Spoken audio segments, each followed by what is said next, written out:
अब टाइम आ गया है जब ना कैश रखने का झंझट रहेगा और ना ही रुपए चोरी होने की टेंशन, क्योंकि आरबीआई ने अब डिजिटल करेंसी को ऑफिशियल करने का फैसला कर लिया, जो पूरी तरह से आपके कागज के नोटों की जगह ले लेगा। फाइनेंस मिनिस्टर निर्मला सीतारमन ने इस साल के बजट में भी डिजिटल करेंसी की बात कही थी और साल खत्म होने से पहले देश के 4 शहरों में इसे लॉन्च भी कर दिया गया। सरकार ने CBDC यानी सेंट्रल बैंक डिजिटल करेंसी को लॉन्च किया है, जिसे क्रिप्टो करेंसी का ऑल्टरनेटिव बताया जा रहा है। इसे रिटेल सेक्टर में लाया गया है। अगर आप सोच रहे हैं कि ये UPI यानी आपका पेटीएम और गूगल पे है, तो ऐसा बिल्कुल भी नहीं है। ये पूरी तरह से पेपर नोट और कॉइन्स को रिप्लेस करेगा। आरबीआई ने पहले डिजिटल रुपए पायलट प्रोग्राम को होलसेल सेगमेंट के लिए 1 नवंबर को लॉन्च किया था। सबसे पहले तो ये समझने की जरूरत है कि डिजिटल रुपए क्या है और इसकी जरूरत आखिर इंडिया में क्यों पड़ी। ये एक डिजिटल करेंसी है जिसे सेंट्रल बैंक इशू करेगा, यानी भारत में रिजर्व बैंक ऑफ इंडिया इसे इशू करेगा, जिसे CBDC कहा जाएगा। वहीं आज का रुपया फिजिकल फॉर्म में है और आप अपने अकाउंट से किसी को 1 लाख रुपए ट्रांसफर करते हैं। ये ट्रांजैक्शन फिजिकल फॉर्म में ही होता है, भले ही आपने डिजिटल ट्रांजैक्शन किया हो। आरबीआई ने इस रुपए को प्रिंट किया होगा, 2000 का नोट, 100 का,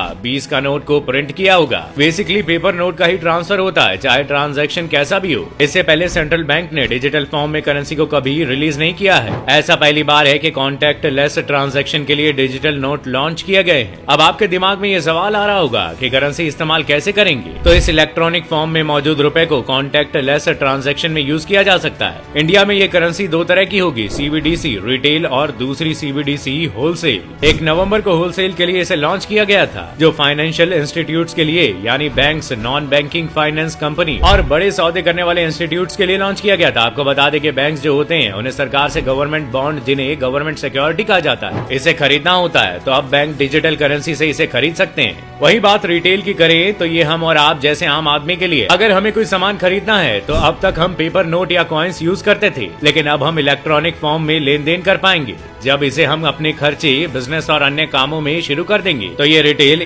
रुपए बेस्ड का हिस्सा हो जाएगा। रिटेल कैटेगरी में हर एज कैटेगरी के लोगों को शामिल किया जाएगा। फिर उनका जो एक्सपीरियंस होगा उस बेसिस पर ये देखा जाएगा कि क्या चेंजेस किए जा सकते हैं। उसके बाद जिन भी फीचर्स में सुधार किया जाना है उनमें बदलाव किए जाएंगे। अब इस करेंसी को लाने की क्यों जरूरत पड़ी, इस बारे में खुद आरबीआई ने कुछ दिनों पहले कहा था कि डिजिटल रुपए का पेपर करेंसी के मौजूदा चेहरे को बदलने के बजाय डिजिटल करेंसी को उनका सब्सिडायरी बनाना है, और जिसमें लोगों के पास पेमेंट करने के एक्स्ट्रा ऑप्शन भी हो। अब इनके फायदे की बात करें तो सबसे बड़ा फायदा तो यही होगा कि नकद रुपए के सहारे हमें नहीं रहना पड़ेगा, जिससे हमारी ट्रांजैक्शन में होने वाली दिक्कतें भी दूर होंगी। साथ ही इसके खराब होने के भी चांसेस नहीं होंगे, जैसे पेपर नोट के फटने, पानी में भीगने से खराब होने या बुनने के चांसेस होते हैं। साथ ही फर्जी नकली नोट और सिक्कों से हम बच पाएंगे। ये करेंसी हमारे लिए एक वैलिड पेमेंट ऑप्शन बनेगी। जब आरबीआई का रुपए आ जाएगा तब हमें हर वक्त पर्स में या जेब में कैश रखने की कम जरूरत पड़ेगी। साथ ही चोरी हो जाने की दिक्कत खत्म हो जाएगी। अनुमान तो ऐसे भी हैं जैसे UPI की वजह से लोगों ने कैश इस्तेमाल करना कम कर दिया, वैसे इसके आने से शायद लोग कैश का चेहरा ही भूल जाएंगे।